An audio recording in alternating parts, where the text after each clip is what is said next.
தேவனுக்கு ஸ்தோத்திரம். மற்றும் ஒரு மேன்மையான நாள் நம்முடைய ஆண்டவருடைய சன்னதியிலே நாம் வந்து அவருடைய வார்த்தைகளை தியானிக்கிறதற்கு, அவருடைய சமூகத்திலே அனுதின தியானத்தை தியானிக்கிறதற்கு வாருங்கள். ஜெபத்தோடே கூட இந்த தியானத்திற்குள் செல்லலாம். பரிசுத்தமும் அன்புமுள்ள பிதாவே, மற்றும் ஒரு நாளிலே உம்முடைய சமூகத்திலே நாங்கள் ஒன்றாய் கூடி வந்திருக்கையில் எங்கள் இருதயங்களை பலப்படுத்த வேண்டும் என்றும் ஆதரிக்க வேண்டும் என்றும் கிறிஸ்துவின் நாமத்தில் வேண்டிக் கொள்கின்றோம் பிதாவே, ஆமென். எப்படி இருக்கீங்க? எப்படி இருக்கின்றன இந்த நாட்கள்? நிறைய பேர் நிறைய விஷயங்கள்ல களைச்சு போயிடுறோம் இல்லையா? அதாவது பரபரப்புகள் ரொம்ப அதிகமாயிடுது. எல்லா விஷயங்களிலும் நெருக்கடிகளும் போராட்டங்களும் அதிகமாகிக் கொண்டே இருக்கின்றன.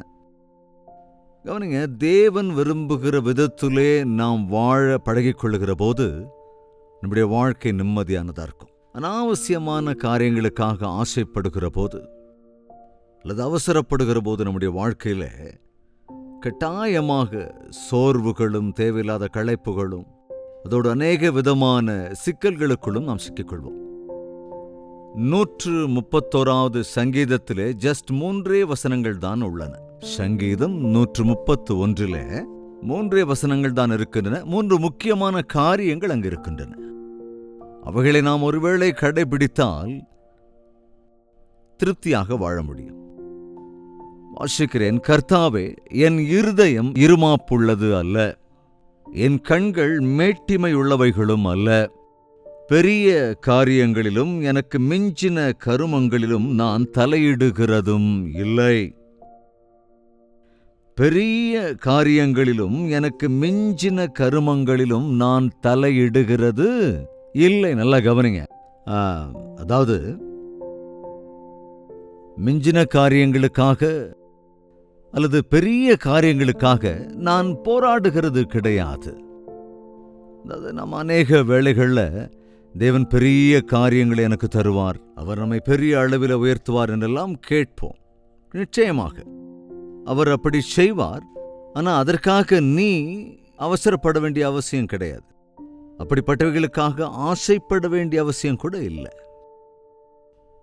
மிஞ்சினவைகளுக்காக, அதாவது நரிக்கதை தெரியும்ல, அது குதிச்சு குதிச்சு அந்த திராட்சை கொல்லையை பிடிக்க முடியாததுனால அது அப்படியே டயர்டாயிடும். ஆனால் அந்த பழம் கிடைக்காததுனால இந்த பழம் புளிக்கும் அப்படின்னுட்டு போயிடும். இதே போலதான் நாட்களும் எத்தனையோ பேர் எவ்வளவோ முயற்சிகளை செய்து செய்து கடைசியில் அது வீணாக போகிற போது, அதாவது முதல்ல தேவன் எனக்கு உதவி செய்யல, தேவன் எனக்கு கொடுக்கல, தேவன் தான் என்னை பலப்படுத்தவில்லை, என்னுடைய விண்ணப்பத்தை அவர் கேட்பதில்லை என்பது போலெல்லாம் பேசிடுவோம். கவனிங்க, நம்ம கேட்கிறவைகள் எல்லாவற்றையும் தருவேன் என்று தேவன் ஒரு காலம் சொல்லல. உன் தேவைகளெல்லாம் சந்திப்பேன் என்று அவர் தொடர்ந்து சொல்லுகிறார். அதாவது எது எப்பொழுது தேவையோ அவற்றை செய்து விடுவார். நாம் அவசரப்பட்டு அவரை அவசரப்படுத்துறதுல எந்த பிரயோஜனமும் இல்லை. இயேசு கிறிஸ்து ஒரு திருமண விருந்துக்கு அழைக்கப்பட்டிருந்த போது இந்த விருந்திலே திராட்சரசம் தீர்ந்து போய்விட்டது. அப்ப யாரோ மரியாளிடத்திலே சென்ற அந்த விஷயத்தை சொன்ன போது, இந்த விருந்து ஏற்பாடு செய்தவர்கள் சொன்னபோது மரியாள் வந்து இயேசுவினிடத்திலே சொல்லுகிறார். அப்போ இயேசு என்ன சொன்னார் தெரியுங்களா? சரிம்மா, அப்படியே செஞ்சிடறேன், இதோ இப்பவே எல்லாத்தையும் செஞ்சு முடிச்சிடறேன் அப்படின்னு சொன்னார். நினைக்கிறீங்களா? ஸ்திரீயே, உனக்கு என்ன ஆச்சு? எதுக்காக அவசரப்படுறீங்க? என்னுடைய வேளை இன்னும் வரவில்லை. கவனிங்க, தேவனுடைய வேளைக்கு முன்னதாகவே நாம எதையோ சம்பாதிக்கணும் அப்படின்லாம் அவசரப்படுறோம். அநேக விஷயங்கள்லங்க, வீடு கட்டணும், ஒரு காரை வாங்கணும், பிள்ளைகளுக்கு கல்யாணம் பண்ணி வச்சிடணும், இன்னும் என்னெல்லாமோ. அதாவது நம்முடைய எண்ணத்துக்குள் வருகின்ற எல்லாமே கூட சீக்கிரமாகவே நடந்துடணும் அப்படின்னு நினைப்போம். கடனையோ உடனே வாங்கியாவது அதை வாங்கிக்கணும் அப்படின்னு நினைப்போம். குறுக்கு வழியில் போய் அவைகளை பெற்றுக்கொள்ள நினைக்கிற போது நம்முடைய வாழ்க்கையில் அநேக மன அழுத்தத்துக்கு ஆளாகிறதோடு கூட சோர்ந்து போய் ஏதோ ஒரு இழந்து போன நிலைமைக்கு தள்ளப்பட்டுருவோம். தாவீது, நான் ஏறவே முடியாத ஒரு பர்வதத்தின் உச்சிக்கு என்னை ஏற பண்ணுங்க என்று கேட்டானே தவிர அவனாக ஏற முயற்சிக்கவே இல்லை. அவன் அபிஷேகம் பண்ணப்பட்ட அநேக ஆண்டுகளுக்கு பிறகும் கூட தொடர்ந்து அவன் தேவனுடைய கருத்துக்குள்ள அடங்கியிருந்தான். அதாவது தாவீது ராஜாவாக அதாவது சிறு பிள்ளையாக இருக்கும்போதே சாமுவேல் இருந்து அபிஷேகித்து விட்டான். ஆனால் எருசலேமிலே அவனை ராஜாவாக அபிஷேகம் பண்ணப்பட்ட போது அவனுடைய வயது 30 இருந்தது. அது ஏறக்குறைய 17வது வயதிலே அவன் தன்னுடைய வாழ்க்கையை, அதாவது ரட்சிக்கப்பட்டிருந்த வாழ்க்கையை நல்லா கவனிங்க. அதுக்கப்புறம் 13 வருடங்கள் அவன் காத்திருந்தான். இன்னைக்கு பாருங்க, எவ்வளவு இருந்தாலும் மனுஷனுக்கு திருப்தி இருக்கிறதே இல்லை. தேவன் எதை அருளுகிறாரோ அதில் திருப்தி பட்டுக் கொள்ளுகிற போது நாம் சந்தோஷம் உள்ளவர்களாக இருக்க முடியும். நான் எனக்கு மிஞ்சின காரியங்களில், பெரிய காரியங்களில் நான் தலையிடுகிறதில்லை. 2ஆம் வசனம், நான் என் ஆத்துமாவை அடக்கி அமர பண்ணினேன். நாம அடுத்தவங்களை அடக்கி அமர பண்ணுவோம், ஆனா நமக்கு நாமே அதை செய்ய மாட்டோம் இல்லையா? தன்னுடைய ஆத்துமாவினிடத்தில் பொறுமையாரு என்று எனக்கு நானே சொல்லிக்கொண்டு என்னை நான் ஒரு கட்டுப்பாட்டுக்குள் வைத்திருக்கிறேன். கவனிங்க, ஆவிக்குரிய வாழ்க்கையில முன்னேறுகிற ஒரு கிறிஸ்தவன் இச்சையடக்கம் உடையவனாக இருப்பான். ஆசைப்பட்டதெல்லாம் வாங்க மாட்டான், பார்க்கறதெல்லாம் வாங்கணும்னு ஆசைப்படவும் மாட்டான்.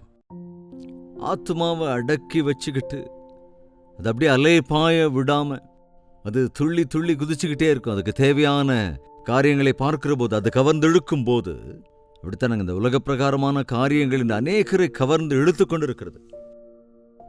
அதாவது இந்த அட்வர்டைஸ்மெண்ட்ஸை பார்க்கும்போது பாருங்க, எத்தனையோ பேர் அவைகளை எப்படியாவது வாங்கிக்கணும்னு சொல்லி அவைகளை நோக்கி ஓடுவதை நாம் பார்க்கிறோம். எனக்கு கிடைக்காதவைகளுக்காக நான் பிரயாசப்படுவதில்லை. என்னுடைய ஆத்துமாவை நான் அமர பண்ணி கட்டுப்பாட்டில் வைத்துக் கொள்ள கற்றுக்கொண்டிருக்கிறேன். வாக்கியத்தோடு கூட தேவ சந்நிதியிலே நாம் கழிக்கும் போது, அவரிடத்திலே விசுவாசமா இருக்கும் போதுதான் திருப்தியாக வாழ முடியும். யோசிச்சு பாருங்க, எத்தனை தரம் அவசரப்பட்டு நீங்கள் எடுத்த தீர்மானங்கள் எல்லாம் உங்களுக்கு தலைவலியா மாறி இருக்கு, ஒரு பிரச்சனையா மாறி இருந்திருக்கு. சரி, ஈஸியா கிடைக்குதே அப்படின்னு சொல்லி கிடைக்கிற லோனை வாங்கிட்டு அதை அடைக்க முடியாம இன்னைக்கு எவ்வளவு கஷ்டப்படுறீங்க. நம்முடைய ஸ்தானம் என்ன, நம்முடைய வருமானம் என்ன, நாம் செலவழிக்கிறது என்ன என்ற கணக்கெல்லாம். எத்தனையோ பேர் இன்றைக்கு அந்த பண விஷயத்துல சிக்கல்களுக்குள்ள போய் மாட்டிக்கிறாங்க. ஆடம்பர வாழ்க்கைக்காகவே கடன் வாங்குற எத்தனையோ பேர் இருக்காங்க. ஆண்டவர் தந்தால் இதை செய்கிறேன். இந்த ஊழியத்திலே தொடர்ந்து நான் சென்று கொண்டிருக்கிற போது எத்தனையோ விதத்துல குறைவுகள் இருந்தாலும், இப்ப கூட குறைகள் இருக்குதானே, ஆனா அதை தீர்த்து கொள்வதற்கு குறுக்கு வழிகள் உண்டு, அநேகர் போகிற வழிகள் உண்டு. ஆனால் விசுவாசம் என்பது என்னவென்றால், தேவன் ஏற்ற வேளையிலே எனக்கு ஏற்றவைகளை அருளிச் செய்வார். ஏற்ற வேளையிலே அவர் நம்மை உயர்த்தும்படிக்கு அவருடைய பலத்த கைகளுக்குள் நாம் எப்பொழுதும் அடங்கி இருக்க வேண்டும்.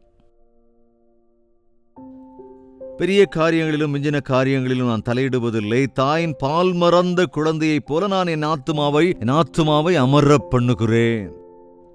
என் ஆத்துமா பால் மறந்த குழந்தையைப் போல் இருக்கிறது. பால் மறந்த ஒரு குழந்தை தாயிடத்தில் இருப்பது போல. பிள்ளை பாலுக்காக அழுகிற போது, தாய் வந்து பால் தருகிற போது, அந்த கொஞ்சம் போல பால் குடிச்ச உடனே அந்த பிள்ளை அப்படியே தாய் மடியில அப்படியே தூங்கிடுவான். ஹாயா, நிம்மதியா. மறுபடியும் சாயங்காலம் குடிப்பீங்களா? மறுபடியும் பசி எடுக்கும் போது என்ன செய்வேன்? மம்மி, மறுபடியும் எனக்கு பசி எடுத்தா இப்படியே தருவீங்களா? சொல்லுங்க, ப்ராமிஸ் பண்ணு. அப்படியெல்லாம் குழந்தை கேட்காது. அது பெர்மனண்டா அம்மா என் கூடயே தான் இருப்பாங்க. எனக்கு தேவையானப்பெல்லாம் எனக்கு தேவையான பாலை கொடுப்பாங்க, என் மேல அக்கறையா இருந்துக்குவாங்க. அப்படிங்கிறது ஒரு நம்பிக்கை. தேவனுடைய பிள்ளைகளாக நாமும் கூட அந்தந்த நாளுக்கு, அந்தந்த நாளின் பாடு அந்தந்த நாளுக்கு போதுன்னு வேதம் சொல்லுதே. தேவன் எனக்கு தருவார், தேவன் எனக்கு தருகிறார் என்ற விசுவாசத்தோடு நாம் இருக்கும்போது மன அமைதியோடு நம்மால் இருக்க முடியும். பால் மறந்திருக்கிற குழந்தை தாயோடே கூட இருப்பது போல நான் மன நிம்மதியாக இருக்கிறேன். இது முதல் என்றென்றைக்கும் இஸ்ரவேல் கர்த்தரையே நம்பியிருப்பதாக. இது முதற்கொண்டு எப்பொழுதும் யார் மீது நம்பிக்கையா இருக்க வேண்டுமா? கர்த்தர் மீதுதான் நம்பிக்கை. இந்த வேளைக்கு எனக்கு அருளி இருக்கிறீர். என்னை நாளைக்காகவும் என் வாழ்நாள் முழுவதுக்குமாகவும் உம்மை மாத்திரமே நான் நம்பியிருக்கிறேன். என்னுடைய ஆசைகளை நிறைவேற்றுகிறவர் நீர், என்னுடைய தேவைகளை சந்திக்கிறவர் நீர் என்று ஆண்டவரிடத்திலே விசுவாசத்தோடு இருக்கிறவர்கள் தங்கள் ஆவிக்குரிய வாழ்க்கையில நிம்மதியாக இருக்க முடியும். இன்றைக்கு நம்மில் அநேகருக்கு இருக்கிற நிலையை விட்டு ரொம்ப ஆடம்பரமா இருக்கணும்னு ஆசை. நம்முடைய நிலைமைக்கு மிஞ்சின ஸ்தானத்திலே நாம் பிழைக்க வேண்டும் என்று ஆசைப்படுகிற போது கட்டாயம் அது பிரச்சனைகளுக்குத்தான் வழிவகுக்கும். ஆவிக்குரிய வாழ்க்கையிலும் கூட உள்ளவைகளில் திருப்தியாக இருக்க பழகிக் கொண்டால் தேவன் மென்மேலும் உயர்த்துவார். சும்மா குதிச்சு குதிச்சு எகிறவங்க கண்டிப்பா கீழே விழுந்தே ஆகணும்னு சொல்லுவாங்க. நாம் நம்மிடத்தில் உள்ளவைகளின் அடிப்படையில் தேவனே நீர் எனக்கு இதை அருளிருக்கிறீர், உமக்கு நன்றி, உமக்கு ஸ்தோத்திரம் ஆண்டவரே. நம்ம எதையும் ஆண்டவரிடத்துல கேட்கலாம், தப்பே கிடையாது. அவர் ஏற்ற வேளையில எல்லாவற்றையும் நேர்த்தியாக செய்கிறவர். அவர்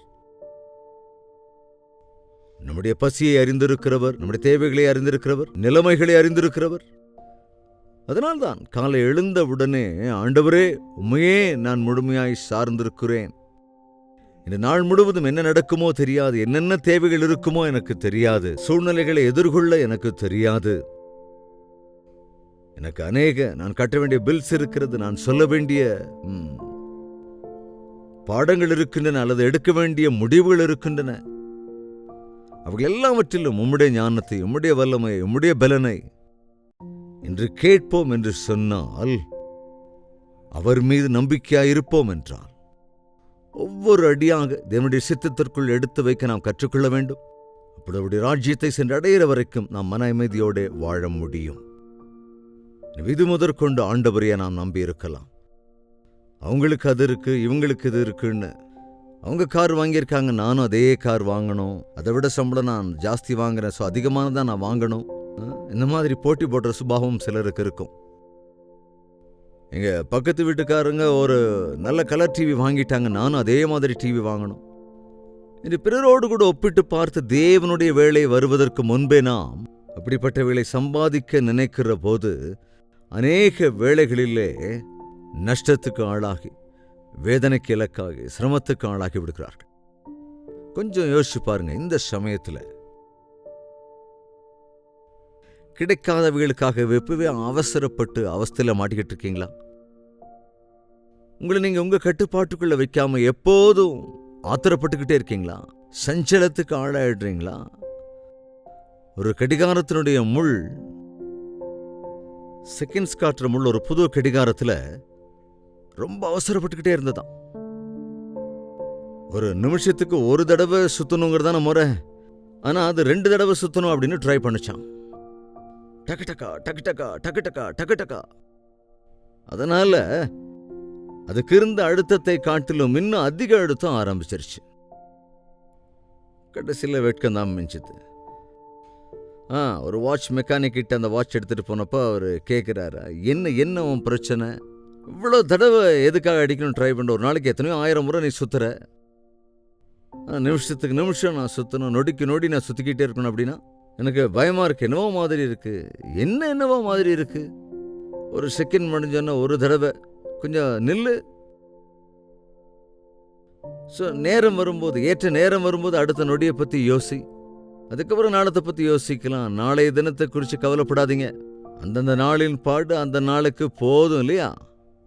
எனவே நாட்களில் நாம், அதாவது நாளைக்கு குறித்த கவலை இன்னைக்கு மனுஷனுக்கு ரொம்ப அதிகமாயிடுச்சு. இன்றைய நாளுக்கு உன் தேவைகளெல்லாம் சந்திக்கிற ஆண்டவர் இருக்கிறார் அல்லவா? ஸோ அமைதியா, ஆண்டவர் என்னுடைய தேவைகளை சந்திங்க, என் அவசியங்களை சந்திங்க. அது சின்ன குழந்தை தாய்ப்பால் மறந்த பிள்ளை தாயிடத்தில் எப்படி இருக்குமோ, தன் தாயின் மடியில் எவ்வளவு பாதுகாப்பா இருக்குமோ, எவ்வளவு நல்லா அது இருக்குமோ, எவ்வளவு மன அமைதலோடு இருக்குமோ, அதே போல பரம தகப்பன் அவருடைய கரங்களுக்குள்ளாக நாம் இருக்கிற போது, அவருடைய கரங்களுக்குள் அடங்கி இருக்கும்போது நாம் நிம்மதியாய் இருக்க முடியும். அனாவசியமான சஞ்சலங்களுக்கு இடம் கொடாமல் ஆசீர்வதிக்கிற ஆண்டவரிடத்துல நாம் விசுவாசத்தோடு இருக்கலாம். ஜெபிக்கலாமா?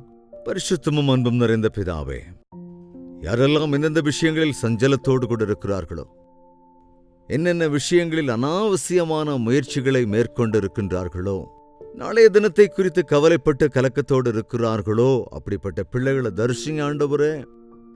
அவருடைய வாழ்க்கையிலே என்னுடைய ஆண்டவர் என்னோட கூட இருக்கிறார் என்ற விசுவாசத்தோடு ஒரு நொடியும் பாதுகாக்கிற எங்கள் ஆண்டவரிடத்திலே எங்களை அர்ப்பணிக்கும்படியாக நம்முடைய கரங்களுக்குள் பாதுகாப்பாக இருக்கும்படியாக எங்களை அரவணைத்து நீர் சகாயம் அருள வேண்டும் என்று கிறிஸ்துவின் நாமத்தில் வேண்டிக் கொள்கிறோம் பிதாவே, ஆமென்.